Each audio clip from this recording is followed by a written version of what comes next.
Hello, welcome to the sideboard here at the Star City Games Modern Open in Columbus, Ohio, part of the SCG Tour, brought to you by Carnox Chairs and Ultimate Guard. I'm Nick Miller, alongside Lotus Box's own Zan Syed. How you doing? Doing great. Thanks for having me. Every week on the SCG Tour, Lotus Box brings a deck, takes the tournament by storm, or at least gets some eyeballs on what y'all are doing.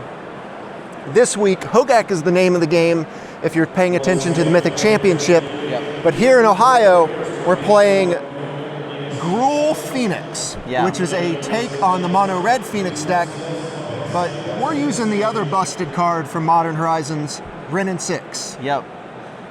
Talk about this card in the Phoenix build, because when you look at it on first glance, it doesn't seem to fit in what the Phoenix deck is doing.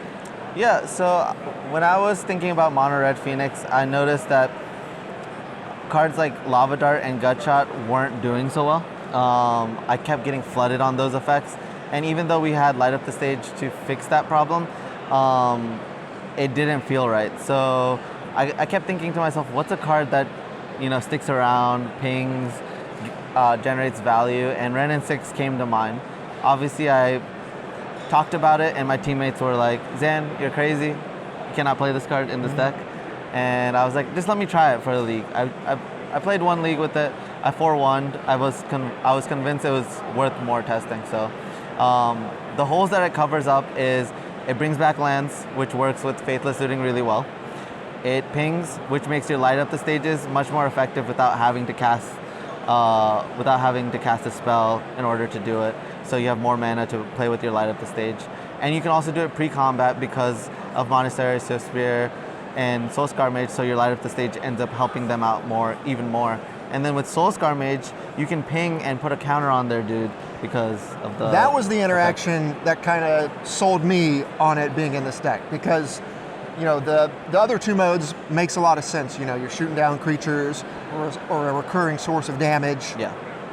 But when you get to combo with the Soulscar Mage to bring down the bigger creatures, that's where I get a lot more interested in what we're doing.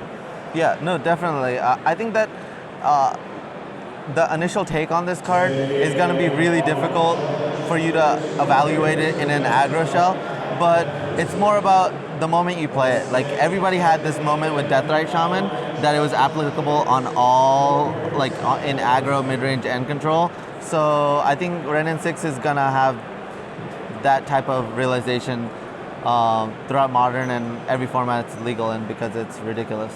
Right. So mono red Phoenix, I assume a lot of people are leaning into this deck because it's pretty good against Hogak. Is that one of the reasons this is like your baseline and then you worked on this? So I would say the Hogak matchup is good game one. It's fine game one, and then post board we obviously have the graveyard hate. But I would say this deck is one of the rare decks that just happens in Modern that has a chance at winning against any deck. I would say this deck is the no bad matchups deck. Okay. Taking what the Amulet players used to claim, moving it over here.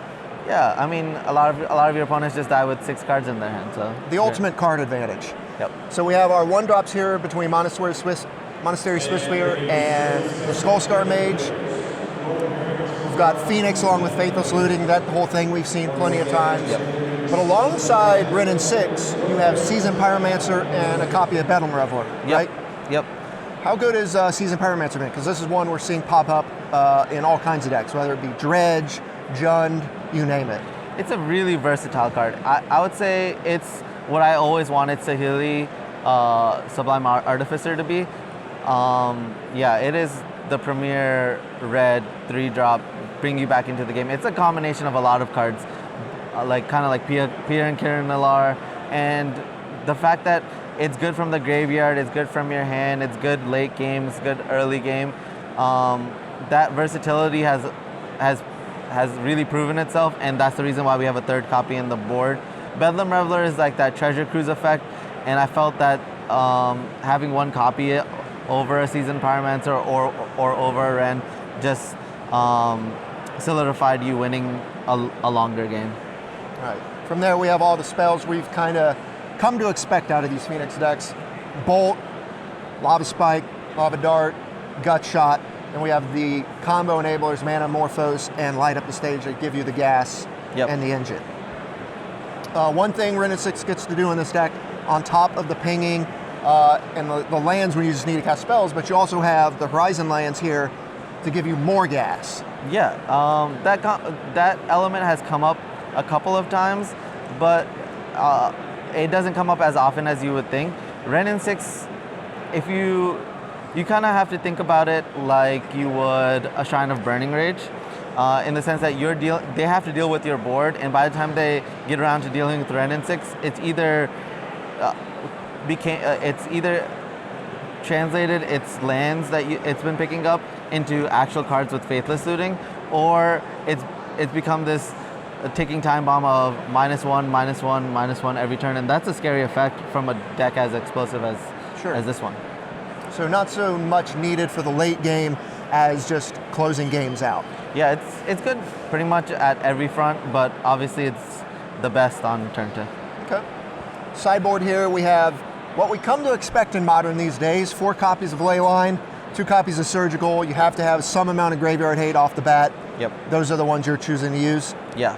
I mean, I think that Leyline is really great, especially in decks that can easily discard them. And if you're willing to mulligan to 5 post board with 4 Leylines in your deck, you're approximately like 78% to hit. So if those are your odds, then I would like to be standing against Hogak. Sure. But I mean, please ban Hogak. Outside of that, we have 2 Blood Moon, 3 Abrade, 2 Shrine, a Burning Rage, a Flame Slash, and the extra Pyromancer, as you mentioned. We've kind of seen a lot of these cards before, but talk specifically about the Shrine and then Blood Moon, where it's coming in. So the Blood Moon is kind of like, it's just a good card. It's like a card that you get to take advantage of that the rest of the format doesn't. I wouldn't say it's like particularly great right now, but I felt like I just wanted access to it. But Shrine of Burning Rage has kind of been the additional Ren and 6s. And rather than having the 4th copy of Ren and 6, I wanted to have like a more diverse version of it. And it's like the best card against pretty much any mid-range to control. Any deck that doesn't respect how fast you're going is just going to die to the Shrine. Okay. So I know you and Evan are playing this deck this weekend. Yep. As usual, one of your kind of mad scientist experiments you're trying. Yep. How do you feel it's positioned this weekend? Evan made a spreadsheet as usual, and the spreadsheet said Phoenix was our #1 choice against the field, and yeah, I'm sticking to the Excel sheet. All right. You've got the data hidden behind all your information, but the deck looks sweet.